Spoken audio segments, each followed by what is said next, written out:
जय श्री कृष्ण। नमस्कार। वेदांत के अध्ययन की श्रृंखला में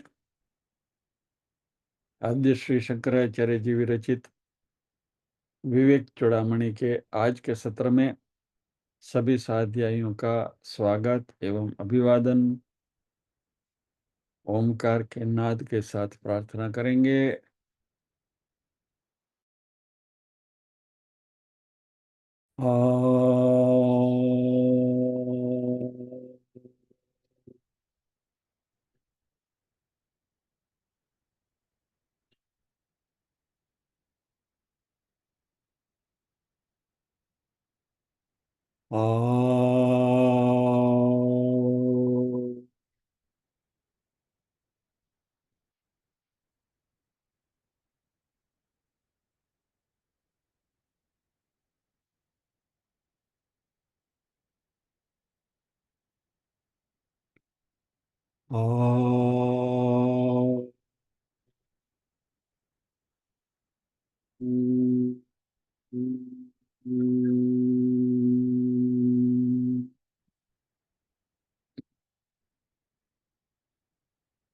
वक्रतुंड महाकाय सूर्यकोटि समप्रभ निर्विघ्नं कुरु मे देव सर्वकार्येषु सर्वदा।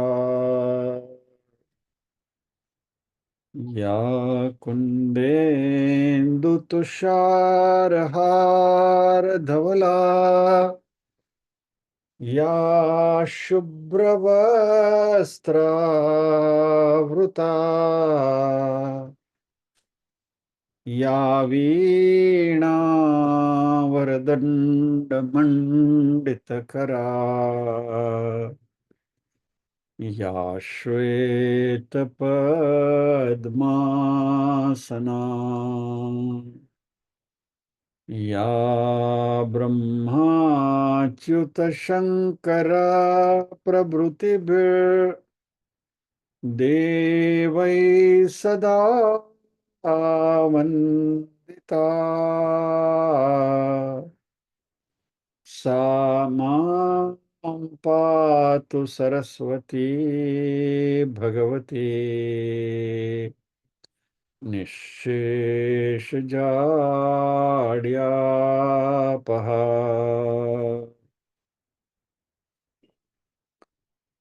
वसुदेवसुतं देवं कंसचाणूरमर्दनम् देवकी परमानन्दं कृष्णं वन्दे जगद्गुरुम्।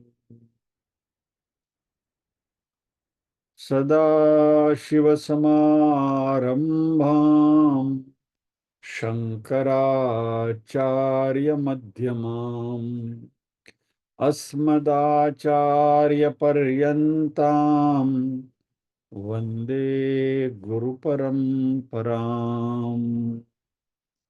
ॐ सहना भवतु सहनौ पुनक्तु सह वीर्यं करवावहै तेजस्विनावधीतमस्तु मा विद्विषावहै।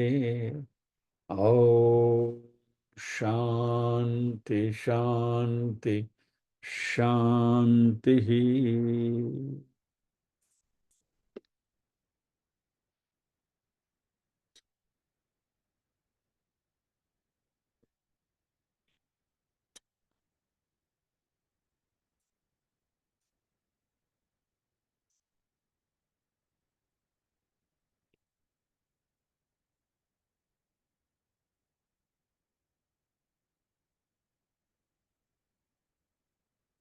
हम 28वें श्लोक पर अध्ययन कर रहे हैं।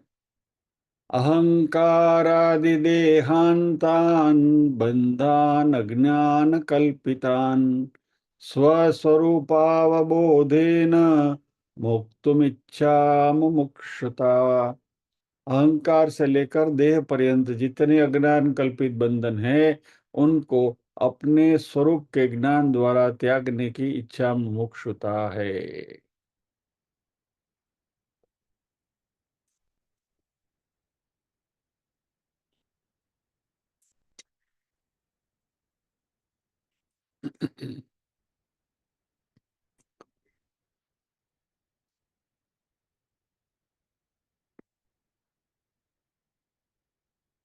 ये साधन चतुष्टय संपत्ति की चर्चा शंकराचार्य जी यहाँ उपसंहार हो रहा है। और हमने देखा कि साधन साधन चतुष्टय संपत्ति कैसे अर्जित की जाए,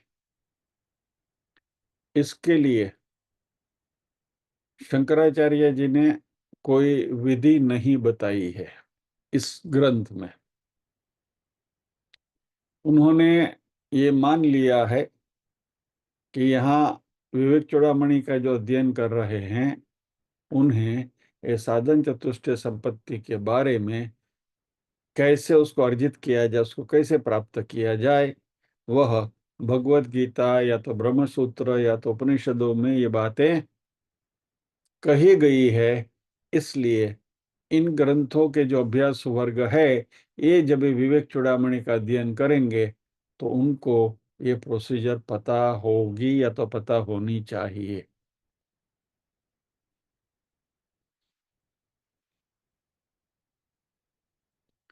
हमने देखा था गत सत्र में कि भगवत गीता में कर्मयोग और उपासना योग की बातें करी गई हैं। और यह आध्यात्मिक हमारी शिस्त है, स्पिरिचुअल डिसिप्लिन, जो हमें वेद और भगवत गीता ने दी हुई है। और यह विधि के द्वारा मैं ये पूरे जगत को सेवा का एक क्षेत्र बना सकता हूं। ये बात हमने लास्ट टाइम करी थी। और एक बार मैंने इस प्रकार निष्काम सेवा करना शुरू किया तो इससे हमारी आध्यात्मिक प्रगति निश्चित है। और फिर यह जगत हमें मोक्ष की ओर अग्रसर ले जाएगा। हमने ये बात भी करी थी जाते जाते कि ये जो जगत है वह हमारे मोक्ष की प्राप्ति का जो मार्ग है, उस मार्ग में वह ब्रिज यानी कि सेतु का काम करेगा, वो एक सेतु रूप बनेगा। और यदि उसका ढंग से उपयोग नहीं किया गया तो वही जगत हमारे लिए दीवार भी बन सकता है। और हमने ये बात भी देखी थी कि सेतु बनाने में और दीवार बनाने में जो रॉ मटेरियल्स चाहिए वो एक ही होते हैं। कंक्रीट ही है, उसमें भी कंक्रीट है, इसमें भी कंक्रीट है।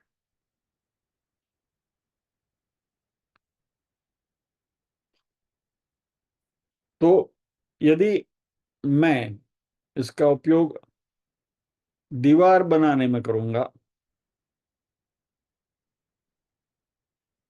तो मैं अलग हो जाऊंगा, अलग थलग हो जाऊंगा। और यदि मैं इसी का उपयोग क्षेत्र सॉरी सेतु के रूप में करूंगा तो यही क्षेत्र मुझे परमात्मा से कनेक्ट भी कर सकता है।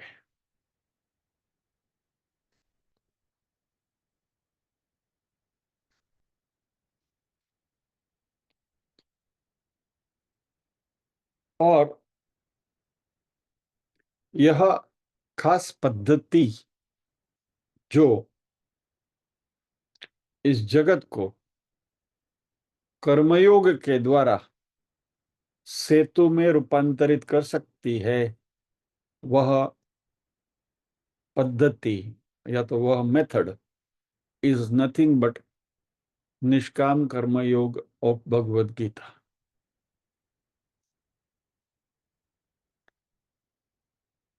भगवद गीता ने बहुत सारी प्रवृत्तियों के बारे में चर्चा की है, जिसके बारे में हम बारी बारी उसके बारे में चर्चा करते रहते हैं। और भगवद गीता ने जो भी मार्ग बतलाए हैं, वो सारे मार्ग हमारी आध्यात्मिक उन्नति के लिए, आध्यात्मिक प्रगति के लिए उपयुक्त हैं। उसमें से एक पद्धति जो बताई गई है, जो नित्य नैमित्तिक कर्म की बात कही गई है। नित्य कर्म या तो विहित कर्म या तो शास्त्र सम्मत कर्म, ये सारे कर्म हमें आध्यात्मिक प्रगति में सहायभूत होते हैं। कर्म यानी एक क्रिया, प्रक्रिया। अभी ये कर्म जो हैं वह कायिक हो सकते हैं, वाचिक हो सकते हैं, मानसिक भी हो सकते हैं। कायिक यानी फिजिकल, वाचिक यानी वोकल शब्दों के द्वारा, और मानसिक यानी मन से, मेंटल।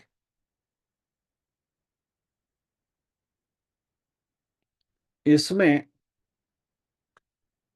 ये नित्य नैमित्तिक कर्म जो है, उसमें हमने भगवत गीता में एक बात सीखी है तीसरे अध्याय में, और वह है पंच महायज्ञ की। ये पंच महायज्ञ बहुत उपयोगी है। इसका जिक्र तैत्तरीय उपनिषद में भी है, बृहदारण्यक उपनिषद में भी है, और भगवत गीता में भी तीसरे अध्याय में हमने इसके बारे में चर्चा करी है।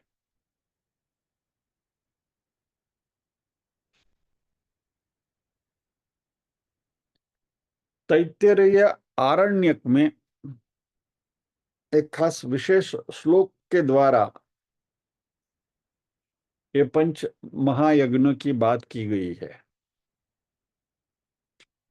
हम इसकी डिटेल में नहीं जाएंगे, लेकिन मात्र वो एक श्लोक है, मैं आपके सामने प्रस्तुत करता हूं। पंचवा एते महायज्ञाः संतति प्रतायन्ते सतति संतिष्ठन्ते देवयज्ञ पितृयज्ञ भूतयज्ञ मनुष्ययज्ञ ब्रह्मयज्ञ इति।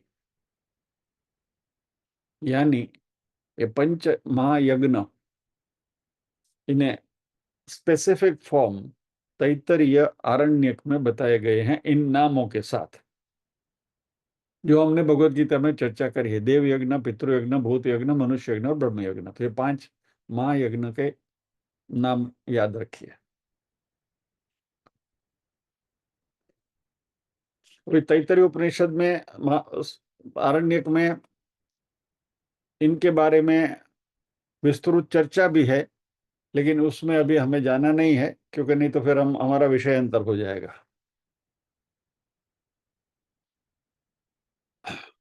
वेदों में इस पंच महायज्ञों को कर्मकांड के स्वरूप में भी बताया गया है। अभी हमें उसका एग्जैक्ट कर्मकांड का जो प्रोसीजर है, जो रिचुअल है, वो हमें शायद पता नहीं होगी, लेकिन ये पंच महायज्ञ कई तरीके से हम कर सकते हैं। जो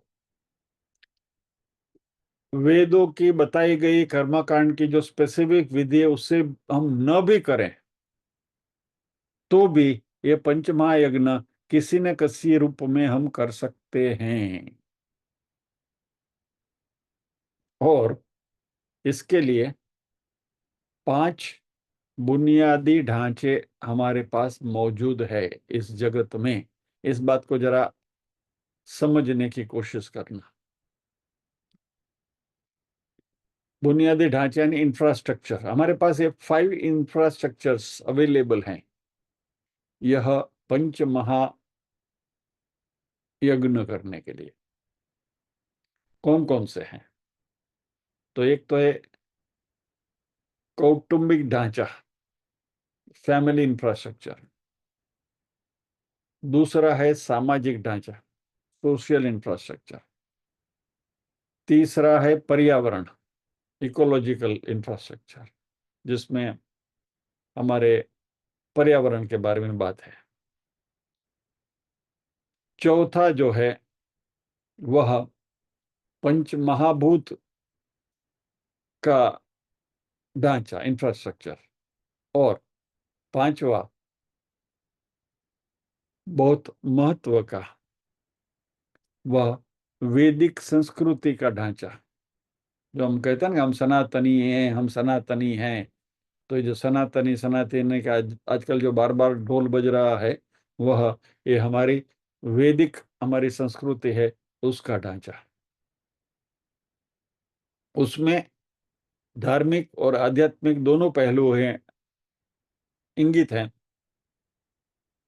और ये जो वैदिक संस्कृति है वह सबसे महत्व का ढांचा या तो इंफ्रास्ट्रक्चर है। तो जस्ट टू रिकैप्चुलेट, कौटुंबिक, सामाजिक, पर्यावरण, पंचमहाभूत और वैदिक संस्कृति, ये पांच ढांचे जो हैं वह हमारे आध्यात्मिक प्रगति के लिए और हमारे जो चतुर्विध पुरुषार्थ है, धर्म अर्थ काम और मोक्ष, उसके लिए उपयुक्त है। तो जो कर्मयोगी है, निष्काम कर्मयोगी, जो इस जगत को अपने निष्काम कर्म के द्वारा मोक्ष प्राप्ति का सेतु बनाना चाहता है, जिसमें हम भी अपने आप को जोड़ सकते हैं, उन्हें ये जो पांच ढांचे हैं, इंफ्रास्ट्रक्चर है, और उसके बारे में थोड़ी समझदारी डेवलप करनी पड़ेगी। नॉट ओनली दैट, हमें हमारे सहयोग से और अपनी जिम्मेवारी से इन पांचों ढांचों को सही तरीके से बनाए रखने की भी कोशिश करनी होगी।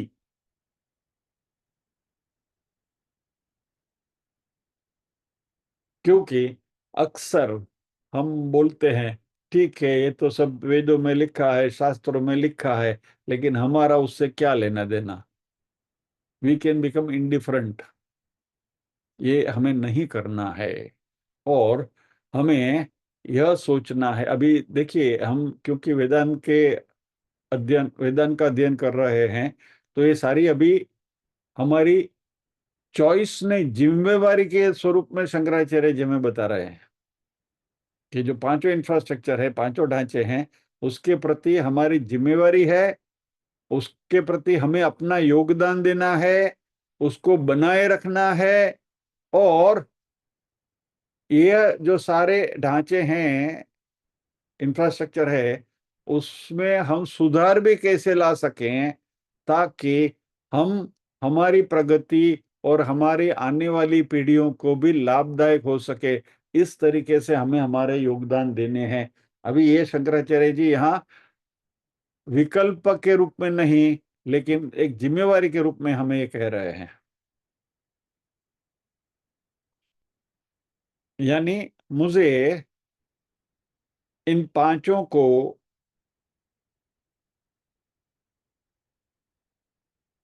मेरी सेवा देनी है, उनको बनाए रखने में और उनको और भी अच्छा बनाने में, सुधारने में, यानी कि मेंटेनिंग एंड इम्प्रूविंग। और इस प्रकार का हमारा रुख रहेगा, एटीट्यूड रहेगी, तो हमारी आंतरिक उन्नति होगी। We will grow inwardly. और जब यह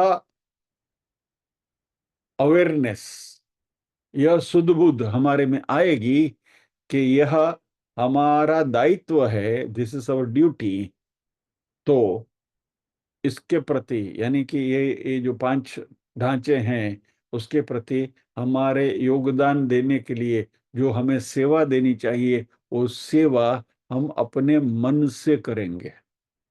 will do it voluntarily. Okay.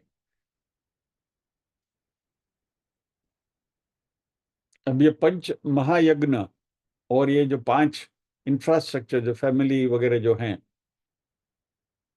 उनका क्या संबंध है? तो कुटुंब के प्रति हमारा जो उत्तरदायित्व है, उसको निभाने के लिए जो यज्ञ कहा गया है, उसको पितृ यज्ञ कहा गया है। 5 महायज्ञ हमने देखा ना अभी। तो उनमें कुटुंब के प्रति हमारी जो जिम्मेवारी है, यानी कि जो फैमिली इंफ्रास्ट्रक्चर है हमारा, उसको बनाए रखने में और उसको और भी सुदृढ़ बनाने में हम जो भी हमारी ओर से प्रयत्न करेंगे, वह एक यज्ञ का रूप धारण करता है, और उसको पितृ यज्ञ कहा गया है। अभी यह फैमिली इंफ्रास्ट्रक्चर जो है, कुटुंब का जो ढांचा है, उसको हम कैसे बनाए रखें और उसमें हम कैसे सुधार ला सकें। तो हम देखते हैं कि आजकल का जो ट्रेंड है कि कुटुंब धीरे धीरे कुटुंब की व्यवस्था है, वो धीरे धीरे छिन्न विछिन्न होती जा रही है।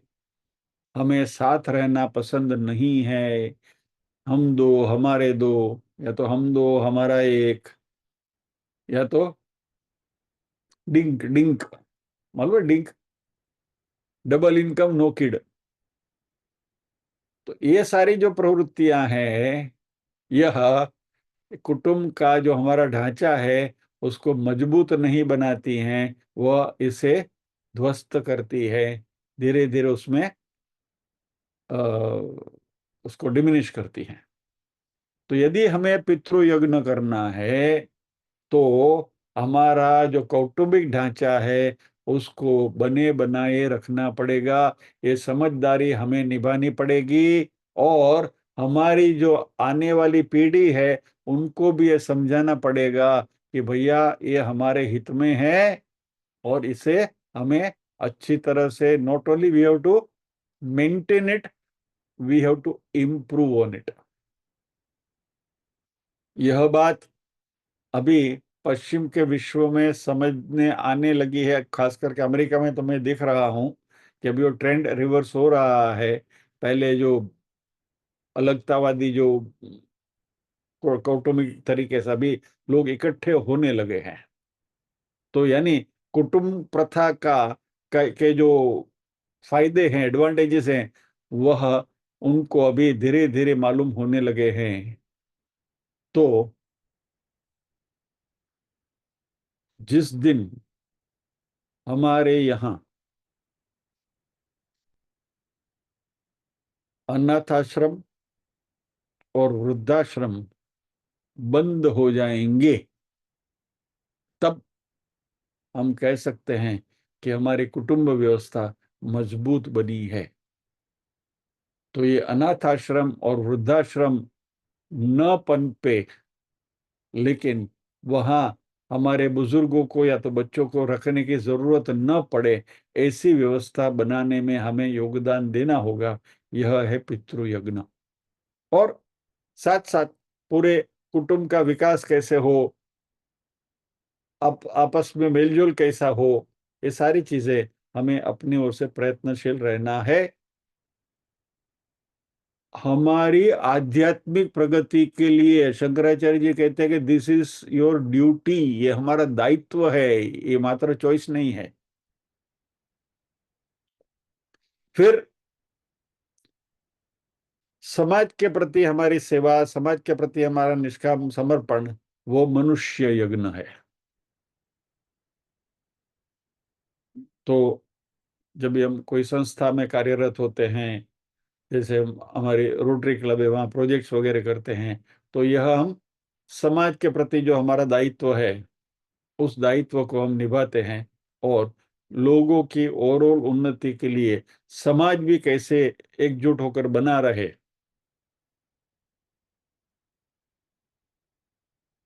उसकी दिशा में प्रयत्न करना, वो मनुष्य यज्ञ है।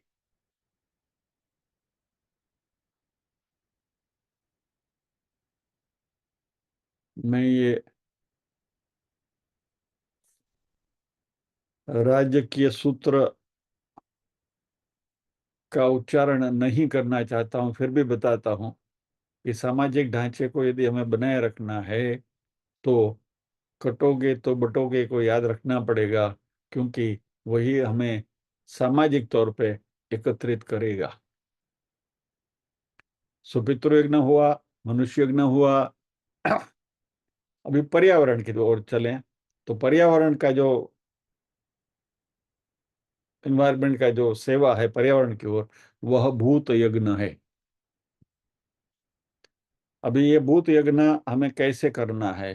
तो पर्यावरण की सुरक्षा करना, पर्यावरण को बनाए रखना, पर्यावरण में सुधार लाना, इसके ओर हम हमारा क्या योगदान दे सकते हैं। छोटे से छोटी बात यदि हम करें तो एटलीस्ट हमारे घर का कचरा बाहर न फेंके, झाड़ू लगाया, दरवाजा खोला, छुप छुप छुप फेंक दिया। इट्स स्मॉलेस्ट थिंग, शुरुआत वहां से करें कि स्वच्छता बनाए रखें, पेड़ पौधों की सुरक्षा करें, घर में तुलसी का पौधा रखें और भी पौधे रखें, लेकिन उसमें से टपकता पानी नीचे लोगों को परेशान न करें, उसका भी ख्याल करें। सुरेश जी सेक्रेटरी है तो वो ढीला रहे। सी ये कहाँ कहाँ टच होता है ये बातें, लेकिन ये छोटी छोटी बातें हैं। ये भूत यज्ञ है, यानी कि पर्यावरण की सुरक्षा करना। फिर पंच महाभूत की सेवा करना, वो देव यज्ञ है।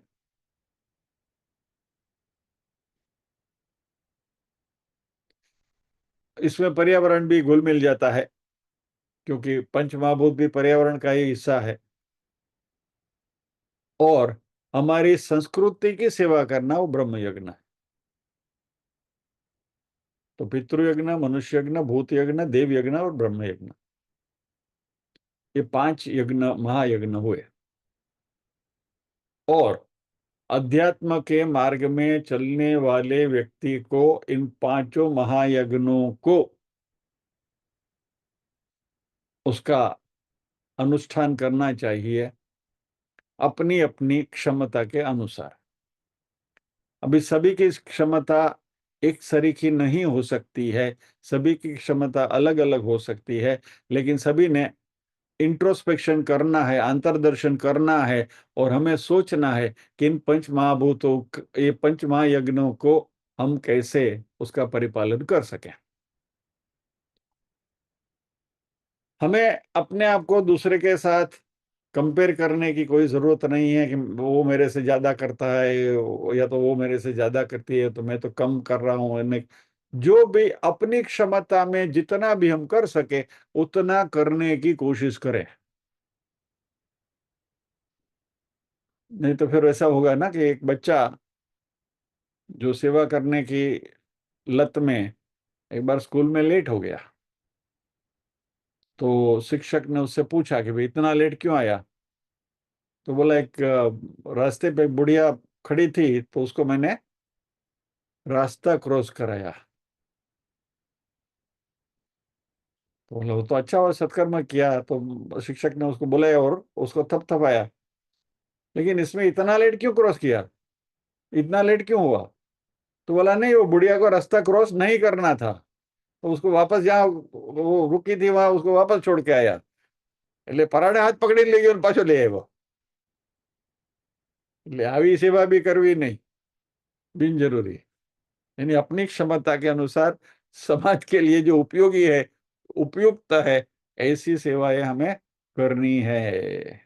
और हमें अपने आप को दूसरे के साथ कंपेयर नहीं करना है, और ओवर एंथुजियास्टिक भी ये बच्चे के जैसा नहीं होना है। और ये सब जो हम करते हैं पंच महायज्ञ, वह नम्रता और आदर के साथ करना है। अब इस बात को जरा अच्छी तरह से समझिए। नम्रता और आदर, नम्रता यानी निष्काम भाव, यानी कि हम कुछ कर रहे हैं ऐसा लोगों के पास जताना तो है ही नहीं, we are not suppose to tell people about it, लेकिन हमारे मन में भी ये भाव नहीं आना चाहिए कि हम कुछ कर रहे हैं। हम मात्र एक माध्यम है, एक इंस्ट्रूमेंट है।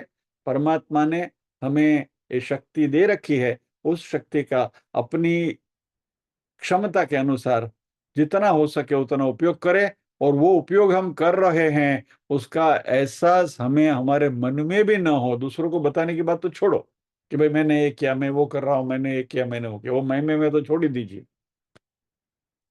तो संपूर्ण नम्रता, ह्यूमिलिटी के साथ और आदर के साथ, यानी ये जो पंच यज्ञ है, महायज्ञ है, उसके प्रति हमारे मन में भाव होना चाहिए, आदर होना चाहिए कि ये प्रभु का कार्य है और इस कार्य में हम जुटे हुए हैं। और जब भी इस प्रकार नम्रता और आदर के साथ यह पंचमहा यज्ञ हम करेंगे तो वो यज्ञ है, नहीं तो वो मात्र सेवा बनकर रह जाएगी। तो सेवा या तो service to the society, service to the family, जो भी आप कहो, किसी भी प्रकार की सेवा यज्ञ में तभी परिणमित होगी जब हम इसे नम्रता और आदर पूर्वक करेंगे।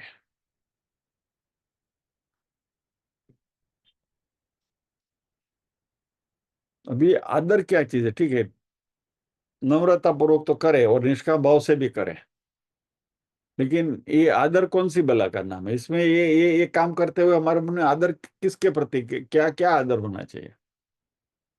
तो ये आदर हमारे मन में डेवलप हो, पनपे, उसके लिए, यानी कि यह निष्काम कर्मयोग करने के लिए, कर्मयोग के प्रति हमारे मन में आदर पैदा हो, उसके लिए उपासना योग जरूरी है, जिसको हम साधना कहते हैं। क्योंकि ये सारी व्यवस्थाएं जिसके बारे में हमने बात करी, ये सारी व्यवस्थाएं परमात्मा की बनाई हुई हैं। और इन पांचों जो स्तंभ हमने बताए, उन पांचों स्तंभ में अपना योगदान देने का कार्य, यानी कि मैं परमात्मा का ध्यान कर रहा हूं या तो कर रही हूं, आई मेडिटेट अपॉन गॉड। यानी यदि हम बैठकर 20 मिनट, 25 मिनट, घंटा ध्यान न करें छठे अध्याय में जो बताई गई वो सब प्रोसीजर से, लेकिन यह जो पांच इंफ्रास्ट्रक्चर या तो जो पांच ढांचे बताए गए हैं, उसमें हम पूरी नम्रता और समर्पण के साथ यदि हम करें, और ये परमात्मा का कार्य है, परमात्मा की सेवा हम कर रहे हैं, इस तन्मयता से करेंगे, तो वो भी ध्यान योग ही होगा। तो यह जो उपासना योग है, वह हमें इन पांचों ढांचों के प्रति, इंफ्रास्ट्रक्चर के प्रति हमारे मन में आदर पैदा करेंगे। और भगवान को, जैसे हमने भगवत गीता में अध्ययन हम कर रहे हैं, इस जगत में सभी जगह पर, कण कण में परमात्मा हैं। अभिन्न निमित्तोपादान कारण, जिसकी बात चर्चा हम करते रहते हैं, वो निमित्त भी परमात्मा है, उपादान भी परमात्मा है। ये सृष्टि जो बनाई है उन्होंने, और जो है वो परमात्मा ही है। उस भाव से हम करेंगे तो हमारे मन में ये सारी सेवा करने में एक आदर भी उत्पन्न होगा। यानी ये जगत जो है वो परमात्मा की देन है, मात्र परमात्मा की देन नहीं, परमात्मा उसी से प्रकट हो रहे हैं हमारे सामने।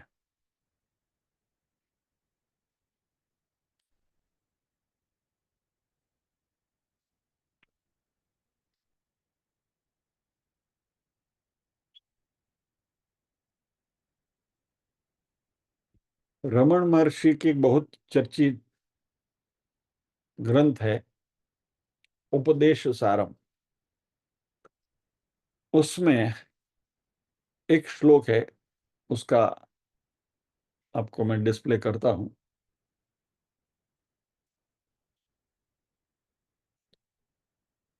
जगत ईषदि युक्त सेवनम अष्टमूर्ति भ्रुदेव पूजनम। जगत ईषदि युक्त सेवनम अष्टमूर्ति भ्रुदेव पूजनम। इसका अर्थ है,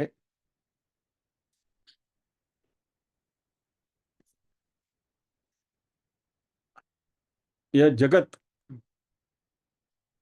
के जो 8 रूप हैं, अष्टधी बताया है, 8 रूप हैं, वह परमात्मा के ही स्वरूप हैं।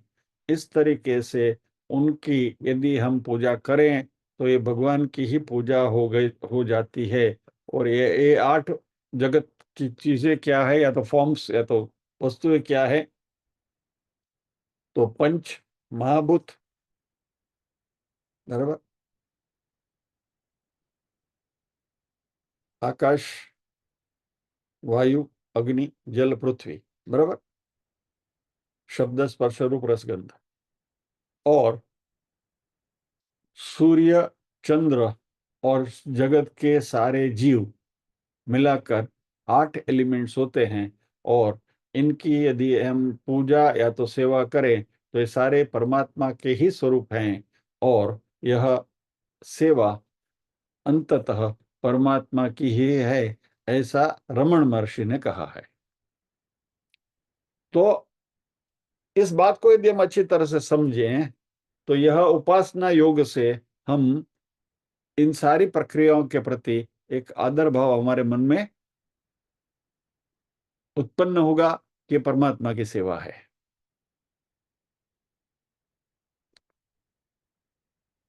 और कर्मयोग जब भी हम करते हैं तो कर्मयोग में भी हम इसी आदर की भावना के साथ कुटुंब,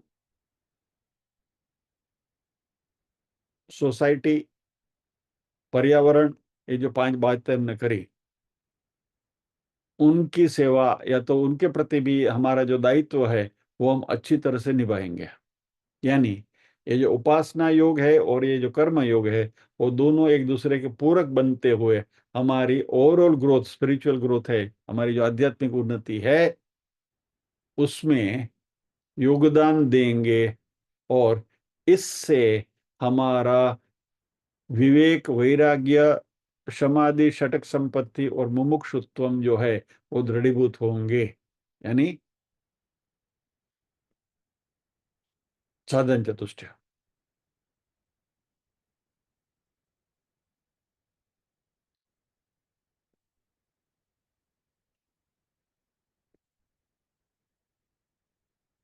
अभी हमें यह जो उपासना करनी है, ये कनेक्शन जरा देखिए। हाँ, ये उपासना योग में हम करते क्या हैं, परमात्मा को विश्व रूप देखते हैं। यानी कि जो पूरा जो ब्रह्मांड हमारे सामने है वो परमात्मा का ही मैनिफेस्टेशन है, ऐसा समझते हुए हमें इस जगत को देखना है। और यह उपासना करने के लिए यदि मैं मेरी सारी इंद्रियों के ऊपर काबू रखता हूं, if I withdraw all my senses, यानी इस जगत में से जो भी कुछ उपलब्ध होता है वह मेरे स्वार्थ के लिए उसका उपयोग और उपभोग न करूं, तो ये शम हो गया। शम यानी विड्रॉइंग द सेंसेस। और इनमें से स्वार्थ बुद्धि युक्त मन को भी यदि हम हटा दें तो ये दम हो गया।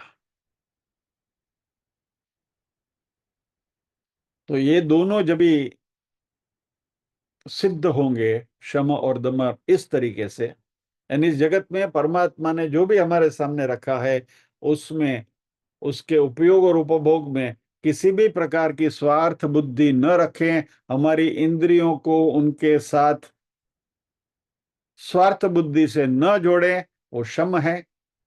और मन को भी उनके साथ न जोड़े, वो दम है। तो ये शम और ये दम दोनों मिलाकर हमें हमारे मन को शांत करेंगे। और यह शांति मन की हमें परमात्मा के ध्यान करने में सहायक बनेगी। जरा सोचिए इस बात के ऊपर।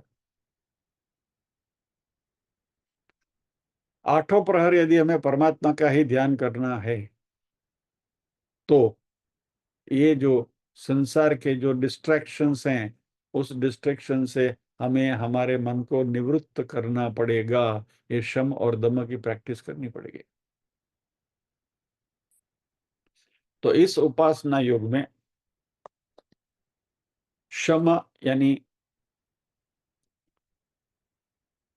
मन को निवृत्त करना, दम मन बुद्ध इंद्रियों को निवृत्त करना, उपरमा यानी जब ये मन शांत हो गया तो हम शांति से बैठ सकें, और फिर समाधान कि भाई हाँ, हाश, अभी कोई झंझट नहीं, अभी कोई गड़बड़ नहीं है, शांति से हम बैठे हैं।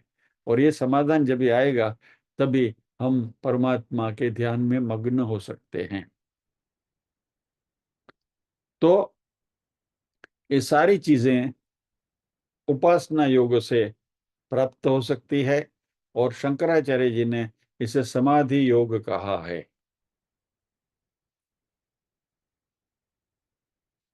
जैसे हमें मालूम है भगवत गीता के 3 खंड हैं।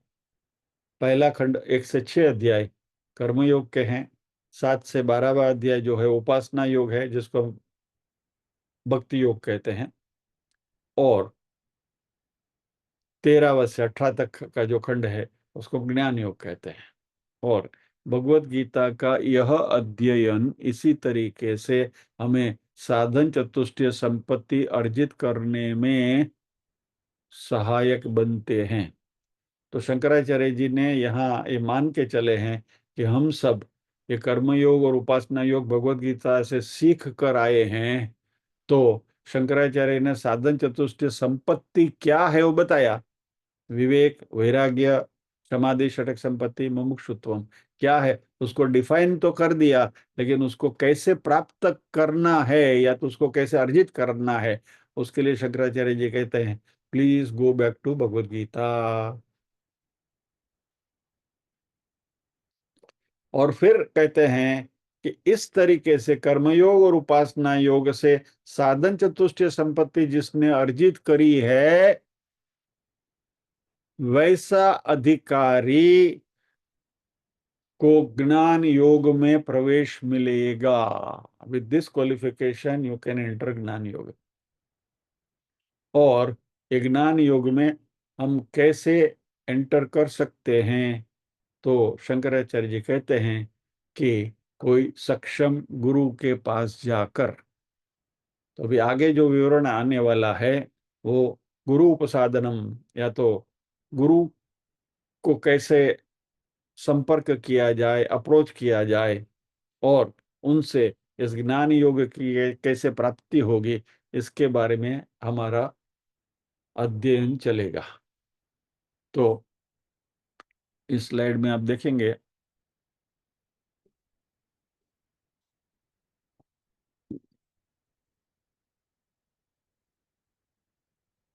क्योंकि हम विवेक चूड़ामणि के सारे श्लोक नहीं ले रहे हैं, चुने हुए श्लोक ही ले रहे हैं। तो इस 28वें श्लोक पर हम हैं अभी। ये सब 29, 30, 31 वगैरह की चर्चा अभी नहीं करनी है, और सीधा गुरु उपसत्ति और प्रश्न विधि के ऊपर हम आएंगे, हमारी चर्चा वहां होगी।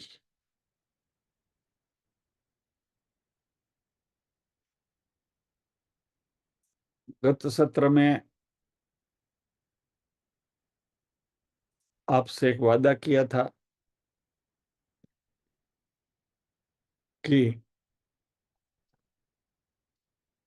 शिवानंद लहरी का आचमन करेंगे। तो 5 श्लोकों का आचमन कर लेते हैं अर्थ के साथ। लास्ट टाइम श्लोक तो हमने सुने थे, आज थोड़ा उसका अर्थ के साथ आचमन कर लें। इट विल टेक 5-7 मिनट्स, देख लेते हैं। यानी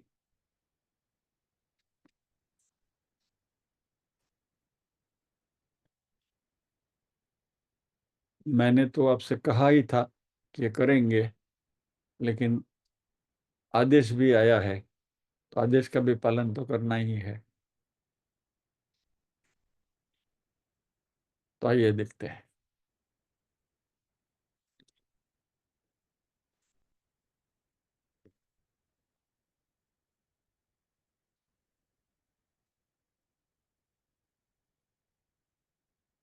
अभ्याम भवतु मे शिवाभ्यामस्तोक त्रिभुवन शिवाभ्याम हृदि।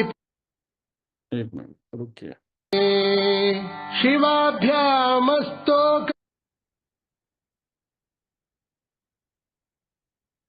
कलाभ्याम चूडालंकृत शशिकलाभ्याम निज तपः फलाभ्याम भक्तेषु प्रकटित फलाभ्याम भवतु मे शिवाभ्यामस्तोक त्रिभुवन शिवाभ्याम हृदि पुनर्भवाभ्याम आनंद स्फुरदनुभवाभ्याम नतिरियम्। इसका को क्विक ट्रांसलेशन में बताता हूं। भक्तों के विषय में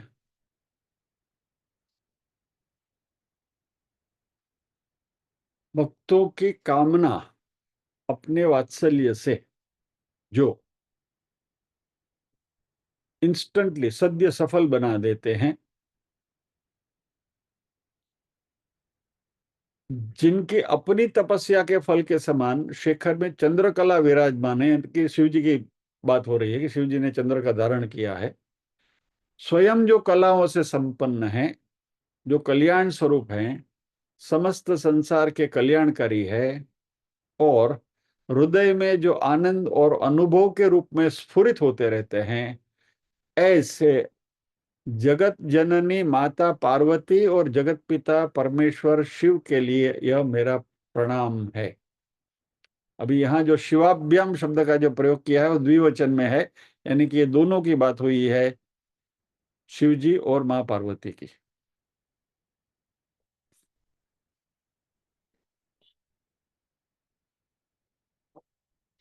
ये जो शिवाभ्याम शब्द जो है ना, वो शिव जी और पार्वती दोनों के बारे, यहाँ भी शिवाभ्याम है।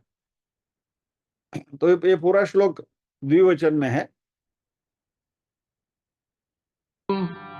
गलन्ति शम्भो त्वच्चरितसरितः किल्बिषरजो दलन्ति धीकुल्यासरणिषु पतन्ति विजयताम् दिशन्ति संसारभ्रमणपरितापोपशमनम् वसन्ति मच्चेतो हृदभुवि शिवानन्दलहरी।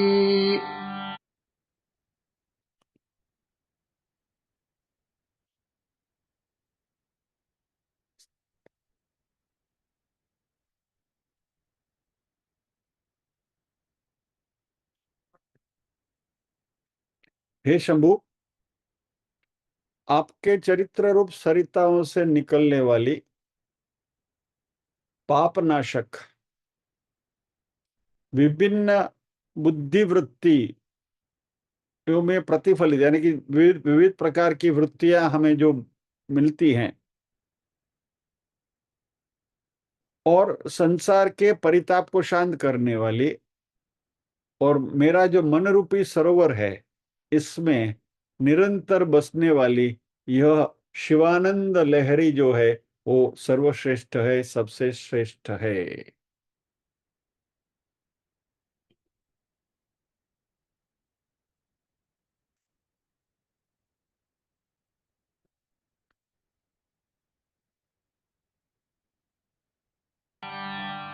त्रैवेद्यं हृद्यं त्रिपुरहरमाद्यं त्रिनयनं जटाभारोदारं चलदुरगहारं मृगधरं महादेवं देवं मयि सदय भावं पशुपतिं चिदालम्बं साम्बं शिवमति विडम्बं हृदि भजे।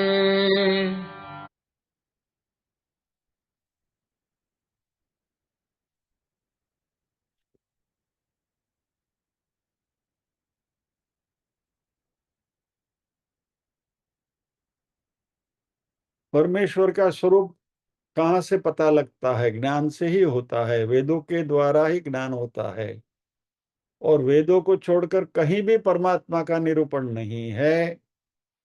इसलिए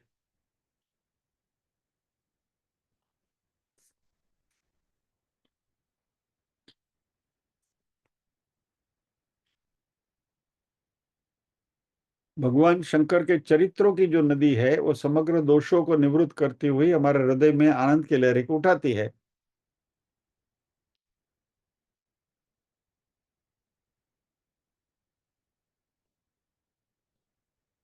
और ये वेदों का जो निरूपण है इसकी यहाँ बात हुई है।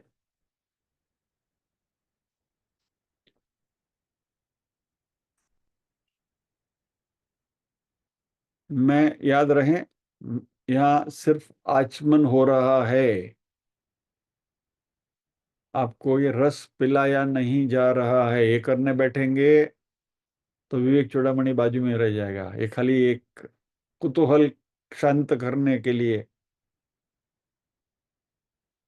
सहस्रं वर्तन्ते जगति विबुधाः क्षुद्रफलदाः न मन्ये स्वप्ने वा तदनुसरणं तत्कृतफलम् हरिब्रह्मादीनाम् अपि निकटभाजामसुलभम् चिरं याचे शम्भो शिव तव पदाम्भोज भजनम्।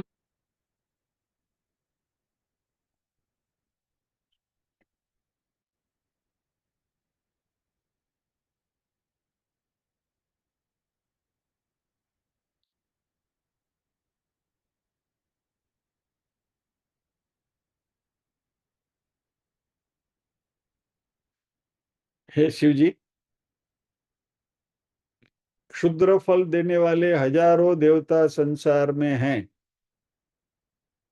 पर मैं उनका अनुसरण करते हुए ऐसे भौतिक फलों की कामना स्वप्न में भी नहीं करता। मुझे क्या चाहिए? समीपस्थ ब्रह्मा विष्णु को भी, आपके समीप जो है ब्रह्मा और विष्णु, उनको भी जो दुर्लभ है, वैसे आपके चरणों का भजन ही मैं सदा करना चाहता हूं। ये शिवानंद लहरी का चौथा श्लोक। और पांचवा श्लोक है। स्मृतौ शास्त्रे वैद्ये शकुन कविता गान फणितौ पुराणे मन्त्रे वा स्तुति नटन हास्येष्व चतुरः कथं राज्ञां प्रीतिः भवति मयि कोऽहं पशुपते पशुं मां सर्वज्ञ प्रथित कृपया पालय विभो।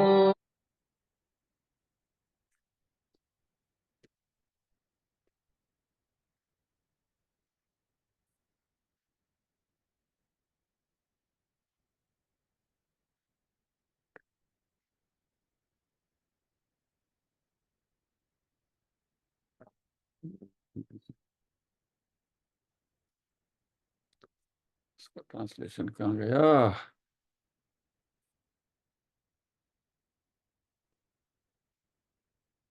हे पशुपति,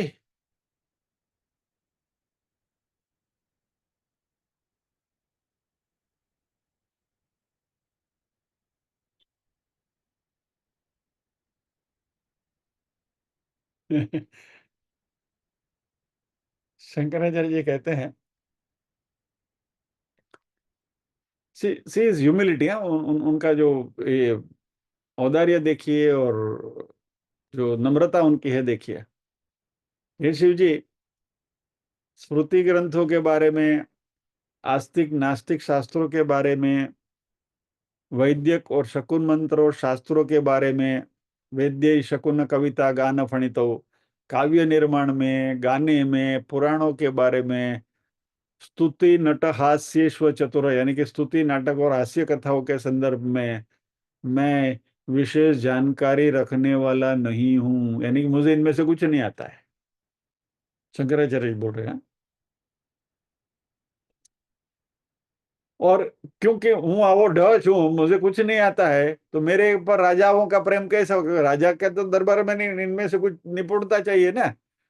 तो राजाओं को मेरे ऊपर प्रेम प्रेम कैसे हो? कथम राजा प्रीति भगवती मई को हम पशुपते, हे पशुपते, मेरे ऊपर ये राजाओं की प्रीति कैसे होगी?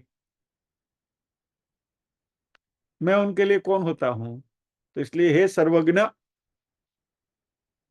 पशुम माम सर्वज्ञ प्रथित कृपया पालय विभो। आहा,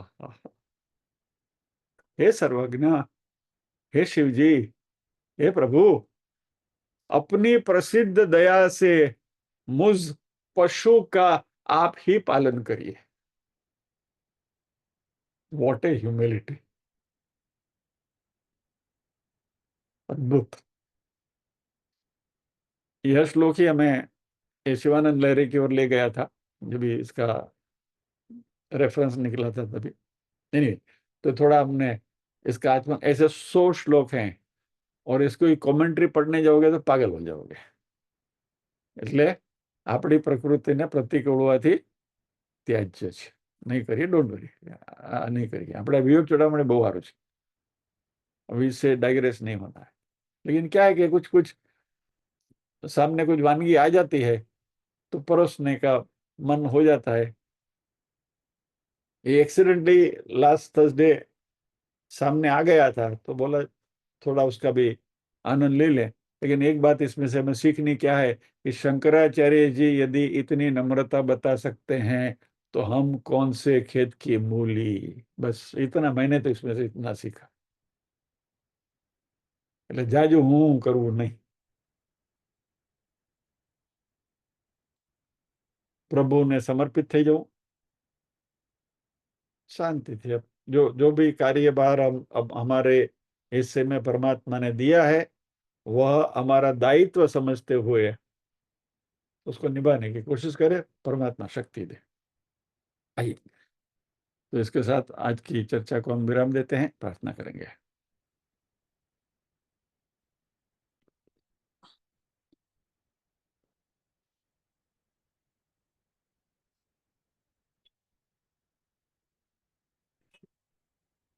ओम असतो मा सद्गमय, तमसो मा ज्योतिर्गमय, मृत्योर्मा अमृतंगमय, सर्वेषां स्वस्तिर्भवतु, सर्वेषां शान्तिर्भवतु, सर्वेषां मंगलं भवतु, सर्वेषां पूर्णं भवतु, लोका समस्ताः सुखिनो भवन्तु, लोका समस्ताः सुखिनो भवन्तु।